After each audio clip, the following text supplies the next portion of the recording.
আসসালামু আলাইকুম রহমতুল্লাহ বারাকাতুহু। তো আমরা আলহামদুলিল্লাহ দ্বিতীয় পর্বে প্রবেশ করলাম। শায়েখ যেখানে শেষ করেছিলেন সেখান থেকে আবার শুরু করবেন ইনশাল্লাহ। আসসালামু আলাইকুম রহমতুল্লাহ। আসসালামু আলাইকুম রহমতুল্লাহ। ওয়ালাইকুম আসসালাম রহমতুল্লাহ বারাকাতুহু। আজকের অনলাইন প্রোগ্রামে দ্বিতীয় পর্বে প্রবেশ করছি। আমরা আলোচনা করছিলাম যে ভ্রান্ত শিয়া রাফিজি তারা সাহাবীদের সম্পর্কে যে সমস্ত ভ্রান্ত বিশ্বাস রাখে। আমরা গত পর্বে যে বিষয়টি আলোচনা করলাম সেটি হচ্ছে যে আবু বকর, ওমর, উসমানকে তারা সরাসরি কাফের বলে থাকে, এমনকি মুআবিয়া রাদিয়াল্লাহু তাআলা আনহুকেও তারা কাফের বলেন। তাদেরকে তারা লানত করেন, অভিশাপ করেন। কিছুক্ষণ আগে আমরা শুনছিলাম যে বিশেষ করে আশুরার দিন তারা যে কাজটি করে থাকে সেটি হচ্ছে একটা কুকুর ধরে নিয়ে এসে সেই কুকুরের নামকরণ করে উমা দিয়ে পিটাতে পিটাতে, জুতা দিয়ে পিটাতে পিটাতে, আঘাত কম্বল নিক্ষেপ করতে করতে তাকে হত্যা করা হয়। এমনকি যে বকরি ছানা নিয়ে এসে আয়েশা রাদিয়াল্লাহু তাআলা আনহার নাম দিয়ে তাকে তার লোম গুলোকে উপরাতে উপরাতে সেটাকেও তারা হত্যা করে। শুনলে আরো অবাক হবেন যে এশিয়া চরমপন্থী বা তারা এতটাই মুসলিমদের প্রতি, সাহাবীদের প্রতি এতটাই বিদ্বেষী, এতটা জঘন্য এবং নিকৃষ্ট ধারণা রাখে, তারা ওমর রাদিয়াল্লাহু তাআলা আনহু যেই দিনে শাহাদাত বরণ করেছেন, মৃত্যুবরণ করেছেন, এই দিনটিকে তারা আনন্দ উৎসবের দিন হিসেবে উদযাপন করে থাকে। এবং তারা ওমর রাদিয়াল্লাহু তাআলা আনহুকে যে ব্যক্তি হত্যা করেছে তারা তাকে বাবা সুজাউদ্দিন বা বাবা ধর্মীয় বীর নামে খেতাব দিয়ে থাকে। নাউযুবিল্লাহি মিন যালিক। একজন জালিলুল কদর সম্মানী একজন সাহাবী, তাকে তারা বলে থাকে, তাকে যে হত্যা করেছে তারা তাকে ধর্মীয় বাবা, ধর্মীয় বীর নামে তারা তাকে খেতাব দিয়ে থাকে। নাউযুবিল্লাহি। তো দেখুন, একজন সাহাবীদের সম্পর্কে, অর্থাৎ আল্লাহ তাআলা সকল সাহাবী ও উম্মাহাতুল মুমিনের প্রতি তিনি সন্তুষ্ট রয়েছেন। আল্লাহ তাআলা কোরআন কারীমে সুস্পষ্টভাবে বলে দিয়েছেন, রাদিয়াল্লাহু আনহুম ওয়া রাদু আন। আল্লাহ তাআলা সাহাবীদের প্রতি সন্তুষ্ট, সাহাবীরাও রাসূলুল্লাহ আল্লাহ সুবহানাহু ওয়া তাআলার প্রতি কি সন্তুষ্ট। অথচ আমাদের দেশে বিশেষ করে ইরান সহ যেগুলো শিয়া রাষ্ট্র রয়েছে তারা সাহাবীদের প্রতি এরকম বিশ্বাস স্থাপন করে থাকে, তারা এরকম ধারণা রেখে থাকে, অথচ তাদেরকে আমরা সমর্থন করি, তাদেরকে আমাদের কাছে, তাদেরকে ভালোবাসি। তাদের আকীদা সম্পর্কে বললে, তাদেরকে কাফের বললে, তাদের মুসলিম নেই কথা যদি আমরা বলতে যাই, তাহলে আমাদেরকে বলে থাকে। সম্মানিত মুসলিম ভাই ও বোনেরা, দেখুন, তাদের ইমান আনাতে গিয়ে, তাদের ইমান রাখতে গিয়ে আপনি ইমান হারা হয়ে যাচ্ছেন, এই বিষয়টি একটু খেয়াল রাখবেন। কখনোই কখনোই তাদের প্রতি সঠিক ধারণা না রেখে তাদেরকে কখনোই তাদের প্রতি ভালোবাসা দেখাতে যাবে না, আবেগ দিয়ে ভালোবাসা দেখাতে যাবে না। বিবেক দিয়ে, কোরআন হাদিস দিয়ে একটু চিন্তা ভাবনা করে দেখুন, কোরআন এবং সুন্নাহ কাকে বলে। তারা কোরআন হাদিসকে কোথায় রেখেছে, আপনার ধর্ম, আপনার দিনকে, আপনার নবী মুহাম্মদ সাল্লাল্লাহু আলাইহি ওয়াসাল্লামের রেখে যাওয়া দিনকে তারা কিভাবে রেখেছে, এই বিষয়টি অবশ্যই আপনি চিন্তা করবেন, তারপরে তাদের প্রতি আপনি সুধারণা রাখবেন। এই ছিল শিয়া আকীদার আল্লাহ সুবহানাহু ওয়া তাআলার সিফাতের প্রতি আমাদের মাঝে যে কোরআন বিদ্যমান রয়েছে, সেই কোরআন বিদ্যমানের প্রতি। আমাদের দেশে একজন প্রসিদ্ধ আলেম রয়েছেন, ডক্টর মুজাফফর বিন মুহসিন। তিনি যখন বিশেষ করে শিয়াদের সম্পর্কে বা বিভিন্ন সম্পর্কে বলে থাকেন, আমাদের দেশে যারা নিজেদেরকে সুন্নি বা নিজেদেরকে ইয়ে বলে দাবি করে, তারা দেখা যায় যে অনেক ক্ষেপে যান, তার প্রতি যে রাগান্বিত হন, অনেক বাজে মন্তব্য করে থাকেন। আসলে তিনি আমাদের কাছে অনেক হক গুলোকে তুলে ধরেন, এই জন্য আমরা তাকে দেখতে পারি।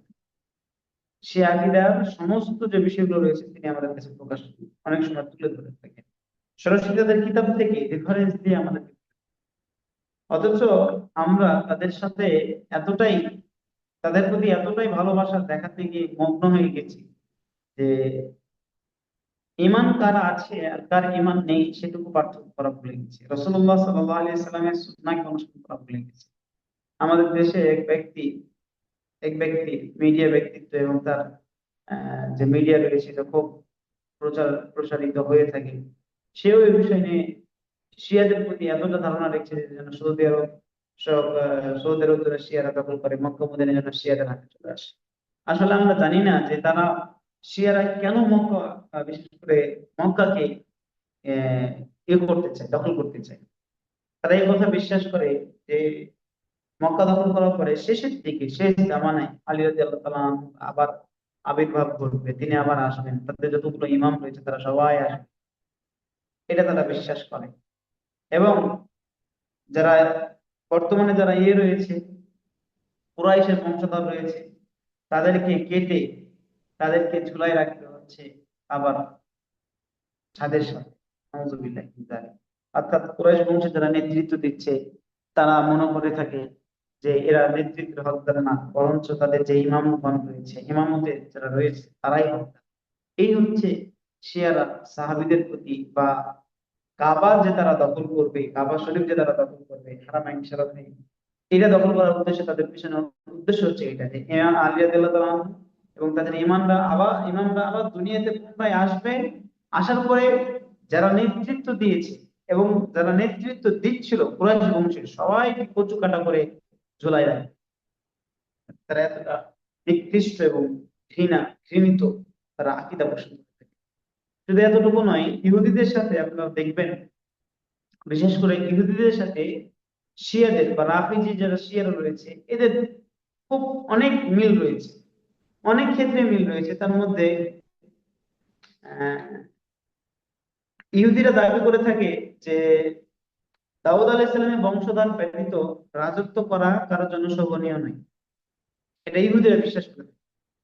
আর রাফিজি শিয়ারা বিশ্বাস করে থাকে যে আলী রাদিয়াল্লাহু তাআলা আনহু সন্তানগণ ব্যতীত কারোর জন্য ইমামত বৈধ নয়, মানে এই নেতৃত্ব যে দিবে এই নেতৃত্ব বৈধ নয়।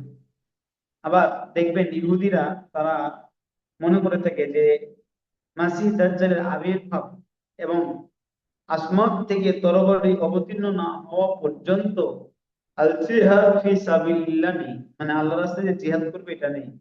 আর শিয়া রাফিজিরা বিশ্বাস করে যে মাহাদির আগমন এবং আসমানি আহ্বান ছাড়া আল জিহাদ ফি সাবিলিল্লাহ নেই, তারা আল জিহাদ ফি সাবিলিল্লাহ বিশ্বাস করে না। অথচ আমাদের দেশে একদল একদল অজানা ব্যক্তিরা বা শিয়াদের প্রতি ভালোবাসা দেখাতে গিয়ে যে ইরান যে ইসরায়েলের সাথে যুদ্ধে লিপ্ত হয়েছিল, তারা মনে করেছিল যে তারা জিহাদে নেমেছে, মুসলিমদের এখন ইরানের সাথে ওই জিহাদে যোগদান করা আবশ্যক। অথচ ইরান এর যে শিয়া যারা ব্যক্তিরা রয়েছে তারা সরাসরি এই কথা বলে আল জিহাদ ফি সাবিলিল্লাহ নেই যতক্ষণ পর্যন্ত না দাজ্জালের আবির্ভাব ঘটছে। আর আসমান থেকে আসমানি কোনো ঘোষণা আসছে, আসমান থেকে যখন ঘোষণা আসবে তখন শুধুমাত্র তখন শুধুমাত্র আল জিহাদ ফি সাবিলিল্লাহ রয়েছে। অথচ আমাদের দেশে একদল এই, শিয়াদের পক্ষ নিয়ে জিহাদ করার জন্য, ইসরায়েলের বিপক্ষে জিহাদ করার জন্য তারা উঠে পড়ে লেগেছে। অথচ তারা যে কি বিশ্বাস করে, তাদের যে কি বিশ্বাস, সেটা আজ পর্যন্ত আমাদের দেশ মুসলিমরা জানার চেষ্টা করতেছে না। তাদের আকীদা সম্পর্কে তারা যে কত ভ্রান্ত আকীদা, এই বিষয়ে তাদের আরেকটা বিষয়, তাদের আরো একটা মিল রয়েছে ইহুদিদের সাথে, সেটা হচ্ছে ইহুদিরা তাদের আকাশের তারকারা যে তারাগুলো রয়েছে সেগুলো উজ্জ্বল না হওয়া পর্যন্ত তারা সালাত বিলম্ব করে, মানে তার আকাশে যখন তারাগুলো উদিত হয় তখন ইহুদিরা সালাত আদায় করে। অনুরূপভাবে যারা রাফিজি রয়েছে তারাও মাগরিবের সালাত আসমানে যে তারা রয়েছে, তারকারা যে রয়েছে, চন্দ্র তারা রয়েছে, এগুলো স্পষ্ট না হওয়া এবং উজ্জ্বল না হওয়া পর্যন্ত মাগরিবের সালাতকে তারা বিলম্ব করতে থাকে। অথচ হাদিসের মধ্যে বলা হচ্ছে যে আমার উম্মত ইসলামী ফিতরতের উপরেই বিদ্যমান থাকবে যে পর্যন্ত না তারা মাগরিবের সালাত আসমানি তারকারা যে স্পষ্ট না হওয়া পর্যন্ত বিলম্ব করবে। অর্থাৎ যখনই বিলম্ব করবে তখন আমার উম্মত ইসলামী যে ফিতরত রয়েছে এই ফিতরত থেকে সে কি হয়ে যাবে, দূরে সরে যাবে। অথচ ইহুদিদের সাথে মিল রেখে শিয়ারাও এই মাগরিবের সালাতকে বিলম্বিত করে। শুধু এ নয়, তারা আরো, ইহুদিরা যেমন তাওরাতে পরিবর্তন এনেছে, ঠিক ঠিক রাফিজিরা কোরআন মাজিদের মাঝে পরিবর্তন এনেছে, এই জন্য তারা নতুন করে কোরআন মাজিদ তৈরি করেছে। নতুন করে কোরআন মাজিদ তৈরি করেছে। ইহুদিরা মোজার উপর মাসাহ করাকে বৈধ মনে করে না, তারা অবৈধ মনে করে। অনুরূপ ভাবে রাফিজিরাও মোজার উপর মাসাহ করাকেও অবৈধ মনে করে। তারা মোজার উপর মাসাহ করা যাবে না এটা বলে বিশ্বাস করে। সম্মানিত মসজিদে মুসলিম, সম্মানিত দর্শক শ্রোতা, তো দেখুন, ইহুদিদের সাথে বর্তমান সময়ে যারা রাফিজি বা শিয়া রয়েছে, রাফিজি শিয়া রয়েছে, এদের অনেক ক্ষেত্রে মিল রয়েছে। এমনকি ইহুদিরা ফেরেশতাদের সাথে বিদ্বেষ পোষণ করে বলে ফেরেশতাদের মধ্যে আমাদের শত্রু হচ্ছে জিবরিল। ইহুদিরা বলে থাকে যত ফেরেশতা রয়েছে সমস্ত ফেরেশতাদের মধ্যে থেকে আমাদের শত্রু হচ্ছে জিবরিল। অনুরূপ ভাবে একই রকম ভাবে রাফিজি শিয়ারা বলে থাকে জিবরিল ভুল করে ওহী নাজিল করেছে মুহাম্মাদের উপর, অথচ নাজিল করার কথা ছিল কার উপরে? আলী রাদিয়াল্লাহু তাআলার উপরে। আলীর কাছে না নিয়ে এসে নিয়ে এসেছে কার কাছে? মুহাম্মদের কাছে। এ কথা বিশ্বাস করে থাকে। এমনকি রাফিজিরা খ্রিস্টানদের সাথে বেশ কিছু মিল রয়েছে, যেমন খ্রিস্টানদের মেয়েদের বিবাহের ক্ষেত্রে মোহর নেই, বরং যা দেয় তা ব্যবহারের বিনিময় হিসেবে দেয়। অর্থাৎ স্ত্রীর নিকট থেকে যে ফায়দা গ্রহণ করে তাই তার বিনিময় হিসেবে করবে। ঠিক অনুরূপ ভাবে যারা রাফিজি রয়েছে তারা মুতা বিবাহ অর্থাৎ কন্ট্রাক্ট ম্যারেজ, একটা নির্ধারিত সময় নেই, 1 মাস 2 মাস, 1 বছর, এই বিবাহ তারা কি করেছে? বৈধ মনে করে। অথচ মুতা বিবাহ অর্থাৎ কন্ট্রাক্ট ম্যারেজ ইসলামে সুস্পষ্ট ভাবে নিষিদ্ধ করে দেওয়া হয়েছে। অথচ তারা এই কন্ট্রাক্ট ম্যারেজের জন্য কোন প্রকার মোহর যে গ্রহণ করবে সেটাও না, সেটাও বৈধ নেই। তারা যেমন মোহরকে নিষিদ্ধ করেছে, ঠিক এরাও এই রাফিজি সম্প্রদায়েরা তারা আজও বিশ্বাস করে, তারা মনে করে যে মুতা বিবাহ এখন কিন্তু ইসলামে জায়েজ রয়েছে, বৈধ রয়েছে, এবং তারা এই মুতা বিবাহ করে। নাউযুবিল্লাহি মিন যালিক। তারা কতটা নিকৃষ্ট খারাপ ধারণা করে থাকে, এবং এভাবেই তারা তারা এই খ্রিস্টানি এবং ইহুদিদের সাথে অনেক আকীদার ক্ষেত্রে অনেক ক্ষেত্রে তাদের আমলের ক্ষেত্রে কার্যকলাপের ক্ষেত্রে তারা বিশ্বাস করে থাকে। চলুন, ইহুদিদের সাথে আমরা তাদের কিছু মিল দেখলাম, এখন আমরা দেখি একটু যে রাফিজি শিয়ারা যে বলতেছে ইমামত, এই ইমামত বলতে তারা কি বোঝাচ্ছে? আসলে ইমামত বলতে তাদের ইমাম, তাদের 12 ইমাম রয়েছে এই সম্পর্কে তারা বলে থাকে। তো তাদের অনেক ইমামত সম্পর্কে অনেক কথা রয়েছে, অনেক আলোচনা রয়েছে। তার মধ্যে বা তারা ইমামত সম্পর্কে তারা যেসব তাদের ইমাম সম্পর্কে তারা বিশ্বাস করে রাখে, তার সারসংক্ষেপ বিশ্বাস হচ্ছে তারা মনে করে যে তাদের ইমামগণ সম্পূর্ণ নিষ্পাপ। তারা সম্পূর্ণ কি? নিষ্পাপ। তারা গায়েব জানেন, অথচ পৃথিবীতে কোনো মানুষ গায়েব জানেন না। পৃথিবীতে কোনো মানুষ গায়েব জানেন না। পৃথিবীতে কোনো মানুষ নিষ্পাপ ছিলেন না। গায়েব শুধুমাত্র একমাত্র আল্লাহ তাআলার হাতে। আল্লাহ তাআলা ছাড়া গায়েবের খবর কেউ জানতে পারেন না।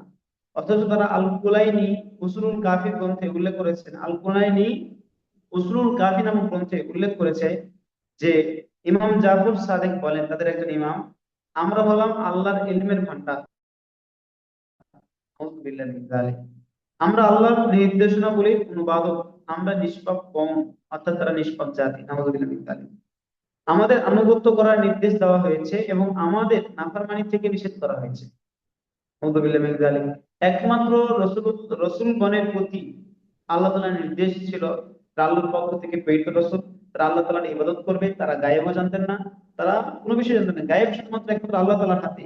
অথচ তারা নিজেদেরকে গায়েব জানেন বলে করছেন, তারা নিষ্পাপ বলে তারা দাবি করতেছেন। এমনকি বলছেন আমাদের আনুগত্য করার নির্দেশ দেওয়া হয়েছে, আমাদের নাফরমানি করা থেকে নিষেধ করা হয়েছে। আবার আসমানের নিচে ও জমিনের উপরে বিদ্যমান সকলের জন্য আমরা আল্লাহর পরিপূর্ণ হুজ্জাত তথা দলিল। নাউযুবিল্লাহি মিন যালিক। তারা অর্থাৎ শিয়া রাফিজিরা তারা তাদের ইমামগণ সম্পর্কে এই সমস্ত ধারণা করে থাকে। এমনকি যে উসুলুল কাফি গ্রন্থে অনুচ্ছেদ রয়েছে এভাবে, নিশ্চয় ইমামগণ যখন জানার ইচ্ছা করেন তখনই তারা তা জেনে নেন। এই নামে একটা তারা অধ্যায় অনুচ্ছেদ একটা রচনা করেছে।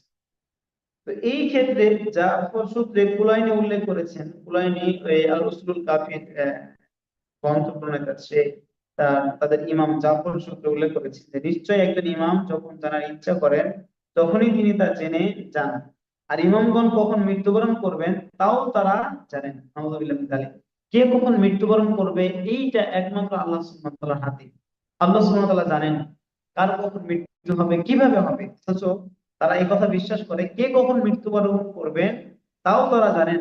তাদের যে নিজেদের ইচ্ছা ব্যতীত মৃত্যুবরণ করেন না, অর্থাৎ তারা যখন চান তখনই তারা মৃত্যুবরণ করতে পারবেন, তার আগে কেউ মৃত্যুবরণ করতে পারবেন না। নাউযুবিল্লাহ মিন যালিক। তারা এই সমস্ত কথা বলে থাকেন। শুধু এতটুকু নয়, খুমাইনি, এই যে খুমাইনি মারা গেল, এই যে আমাদের দেশে হুমায়ুন মরে যাওয়ার কারণে আমাদের দেশে একদল ব্যক্তিরা তার প্রতি কতটা কতটা আবেগ এতটা ভালোবাসা দেখিয়েছে যে তার মৃত্যুতে তারা শোকাহত, বা তারা মনে করছে একজন ইসলামের বীর, একজন ইসলামের ত্রাণকর্তা পৃথিবী থেকে বিদায় নিল। নাউযুবিল্লাহ মিন যালিক। একজন একটা টাটকা শয়তান সম্পর্কে আমাদের দেশের মানুষ এরকম ধারণা করে থাকে। তো এই হুমায়ুনি তাহরিরুল ওয়াসিলা গ্রন্থে সে উল্লেখ করেছে যে নিশ্চয়ই ইমামের প্রশংসিত স্থান ও উচ্চ মর্যাদা রয়েছে। মানে তাদের যে ইমামগণ রয়েছে তাদের প্রশংসিত স্থান ও উচ্চ মর্যাদা রয়েছে। জগৎ পরিচালনার খেলাফত তার উপর ন্যস্ত, অর্থাৎ ইমামগণের উপরে এই পৃথিবী পরিচালিত হবে, এই দায়িত্ব তাদের ইমামগণের উপর রয়েছে, ইমামগণের উপর রয়েছে। এমনকি সে বলছে তার নেতৃত্ব ও কর্তৃত্বের প্রতি জগতের সবকিছুই অনুগত, অর্থাৎ সবকিছু মেনে নিতে হবে। নাউযুবিল্লাহ মিন যালিক। এই খুমাইনি আরো বলেন যে নিশ্চয় আমাদের 12 ইমামের সাথে আল্লাহর কিছু বিশেষ মুহূর্ত রয়েছে। নাউযুবিল্লাহ মিন যালিক। অর্থাৎ তাদের যে 12 ইমাম রয়েছে, 12 ইমামের সাথে আল্লাহ তাআলার কি রয়েছে, কিছু মুহূর্ত রয়েছে। এমন বলছে যা তার নৈকট্য লাভে ধন্য কোন ফেরেশতারাও নেই, অর্থাৎ ফেরেশতারাও ওই নৈকট্য ওই মুহূর্ত ধন্য লাভে ধন্য হয় নাই, অথচ তাদের ইমামরা ওই নৈকট্য ওই মুহূর্ত লাভ করে তাদের ইমামরা ধন্য হয়েছে। এ কথা বলছে আহ, আহ, হুমায়ুন, এ কথা উল্লেখ করতেছে।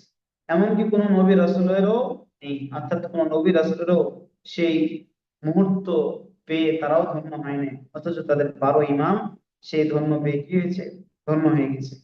এমনকি রাফিজিরা তাদের ইমামদের ব্যাপারে সীমা লঙ্ঘন করে বলেছে যে নবী মুহাম্মদ সাল্লাল্লাহু আলাইহি সাল্লাম ব্যতীত সকল নবীর উপর চাইতে সকল নবী চাইতে তাদের ইমামদের ফজিলত ও মর্যাদা বেশি। অর্থাৎ নবী সাল্লাল্লাহু আলাইহি সাল্লামের বাদে যত নবী রাসূল ছিলেন তাদের সবার উপরে মর্যাদাবান হচ্ছে কে, তাদের 12 ইমাম।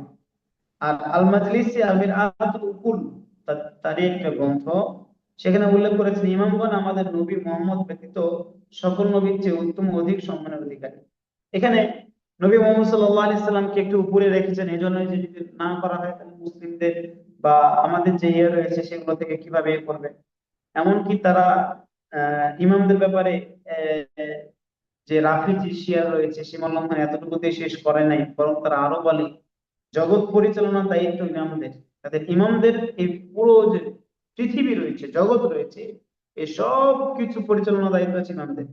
আল কুলু মিসবাহুল ফুকাহা গ্রন্থের মধ্যে বলেছেন যে সমস্ত জগতের পরিচালনার দায়িত্ব তাদের রয়েছে, এতে কোনো সন্দেহ নেই। বিভিন্ন সূত্র থেকে এরূপই প্রমাণিত হয়, কারণ তারাই হচ্ছে সবকিছুর মিডিয়া, অর্থাৎ তাদের দ্বারাই সবকিছুর অস্তিত্ব, তারাই সকল সৃষ্টির মূল কারণ, অর্থাৎ তাদের কারণেই সকল সৃষ্টি হয়েছে। তারা যদি না থাকতো তাহলে কোনো কিছু সৃষ্টি হতো না।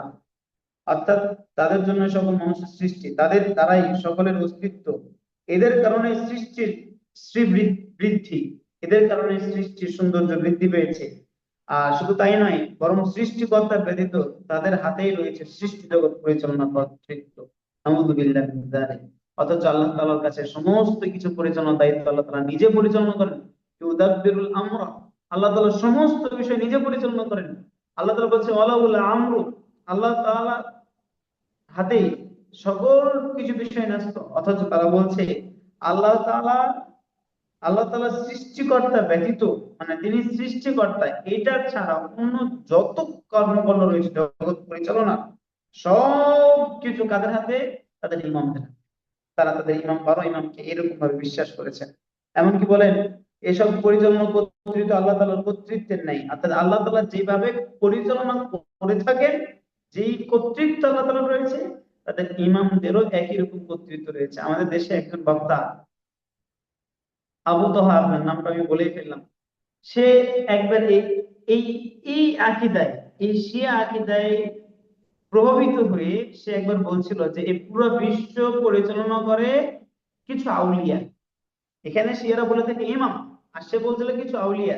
তারা আউলিয়া কিছু বসে আছে, তারা এই জগতে কোথায় কি হচ্ছে না হচ্ছে এটা সবকিছু পরিচালনা করছে।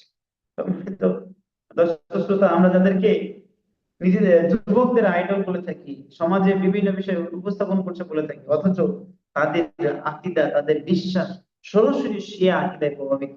তারা মনে করে থাকে আল্লাহ তাআলার কর্তৃত্ব এগুলোতে যেমন, ঠিক তাদের এই ইমামদের, আমাদের দেশের তথাকথিত বক্তা আলেম, তারও বিশ্বাস এরকম, যে তারা মনে করে থাকে যে আল্লাহ আউলিয়াদের হাতে কি রয়েছে, পৃথিবী পরিচালনার কর্তৃত্ব রয়েছে, দায়িত্ব রয়েছে।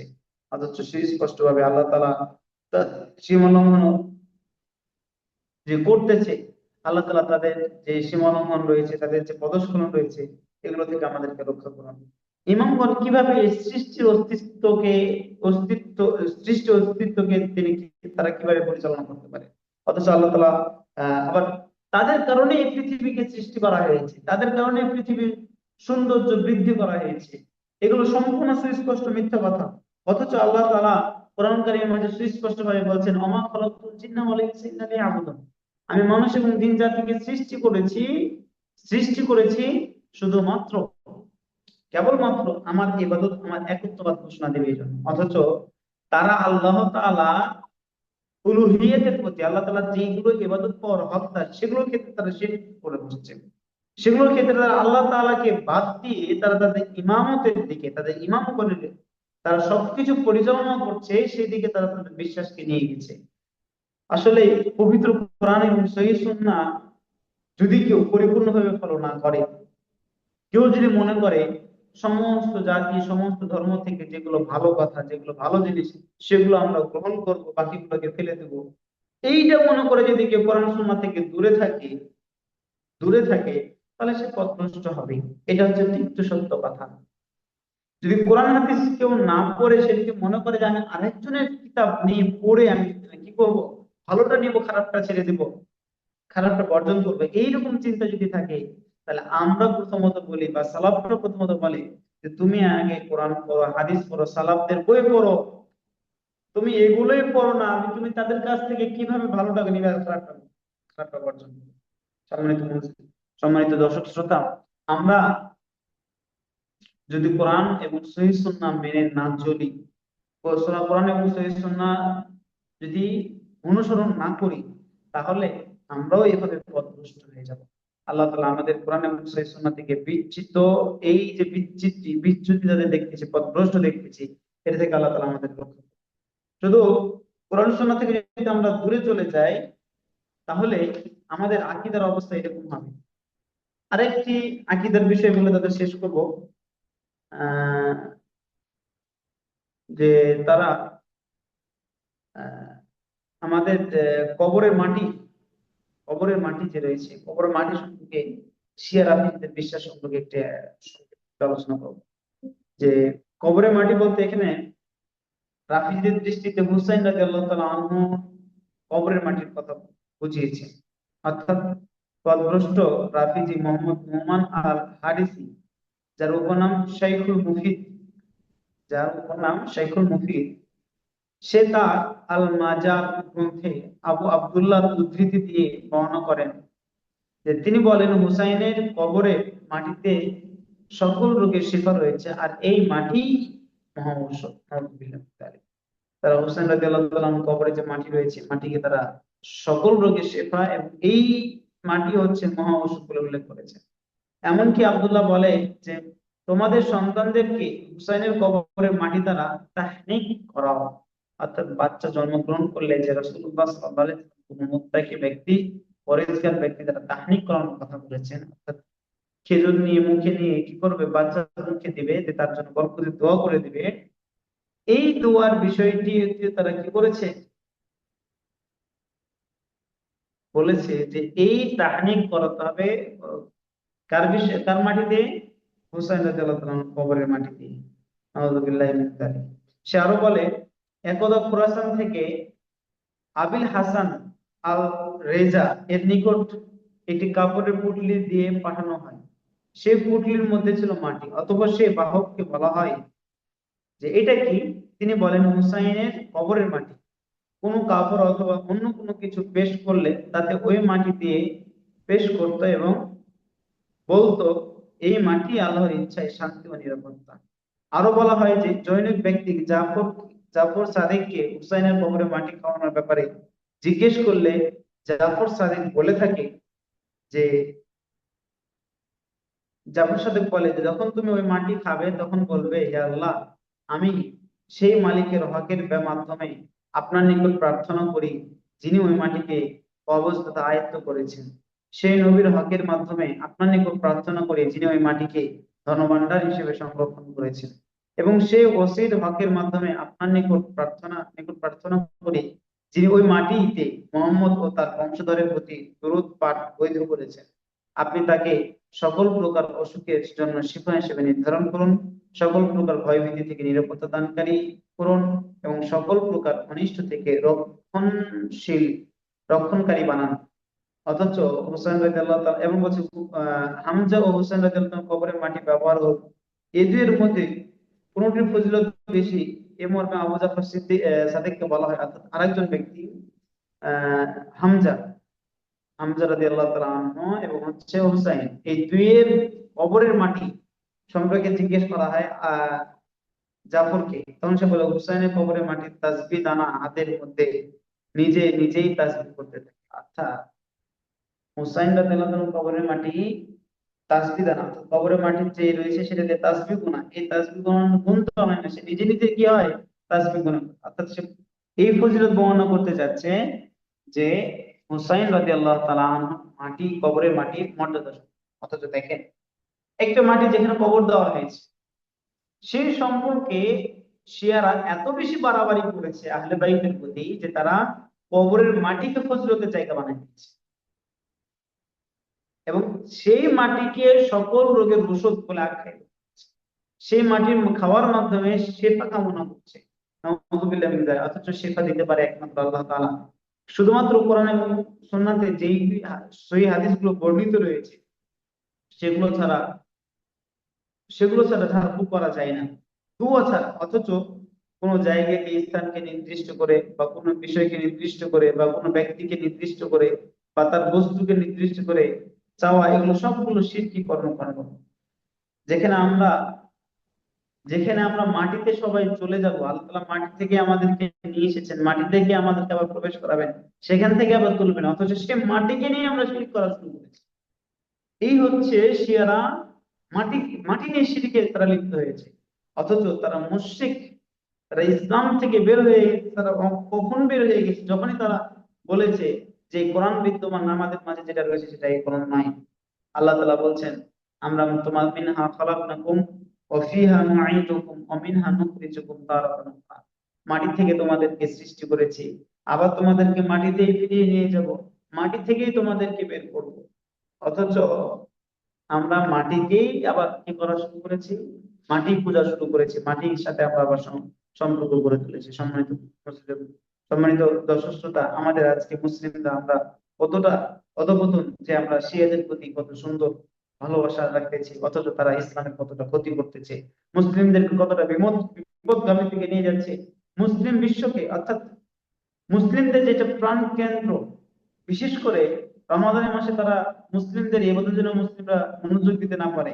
তারা যেন এই মহান ভালো দুইটি ইবাদত, অর্থাৎ এক হচ্ছে রমাদান মাসে ইবাদত, আর একটা হজ, এইটা যেন সুষ্ঠুভাবে করতে না পারে, এই জন্য তারা একটা পুরা বিশ্বে একটা হাঙ্গামা দাঙ্গামা পাকিয়ে দিল, যাতে করে মুসলিমদের ইবাদতের প্রতি মনোযোগ নষ্ট হয়ে যায়।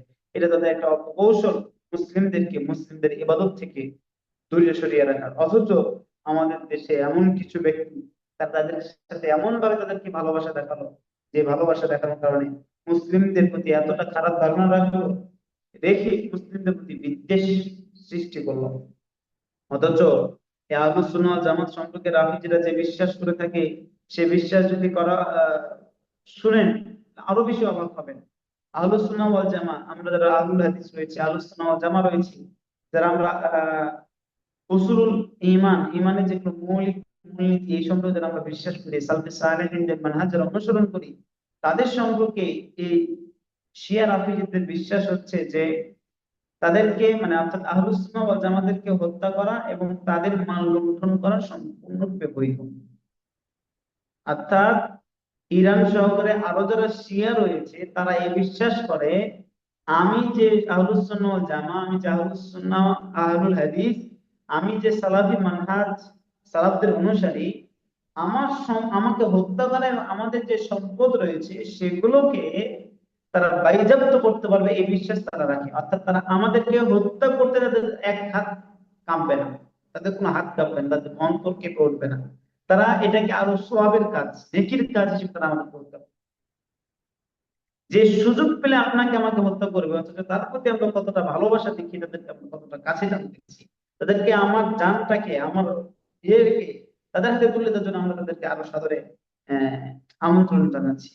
এই হচ্ছে আমাদের তাদের প্রতি আকীদা, তাদের প্রতি ভালোবাসা। অথচ তারা আমাদের প্রতি কিরকম কিরকম বিদ্বেষ পোষণ করে থাকে।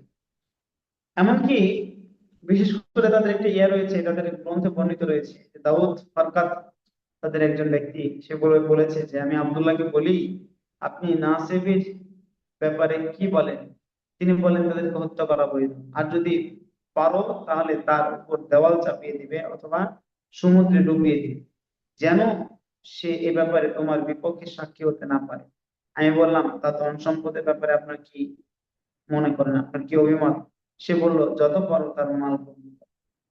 অর্থাৎ রাফিজিরা ধারণা করে যে, তারা মনে করে যে শুধুমাত্র তাদের সন্তানরাই পবিত্র, শিয়াদের সন্তানরাই শুধুমাত্র পবিত্র, তারা ব্যতীত অন্য কারো সন্তান পবিত্র নয়।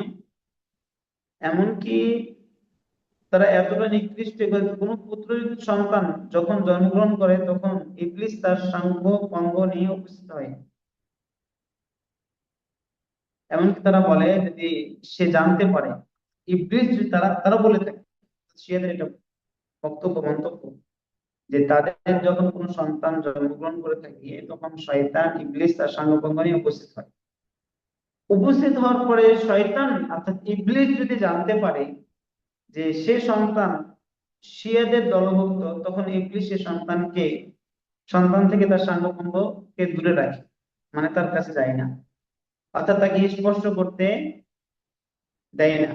আর যদি তাদের দলভুক্ত না হয় তাহলে ওই সন্তানের পায়খানা দ্বারে স্বীয় অধিকারী হয়ে থাকে। অর্থাৎ আর যদি ওই শিশু কন্যা সন্তান হয় তাহলে তা যৌনাঙ্গে আঙ্গুল স্থাপন করে, ফলে সে পাপাচারী গুনাহগার হয়। নাউযুবিল্লাহি মিন যালিক। আরো খারাপ খারাপ কথা তারা উল্লেখ করে রেখেছে। এই জন্য দেখা যায় যে ছোট বাচ্চারা চিৎকার করে উঠে, তারা বলতেছে অর্থাৎ তাদের যদি শিয়া বাচ্চা হয় তাহলে শয়তান যায় না, অর্থাৎ শয়তানের কাছে তো শয়তান যাবে না।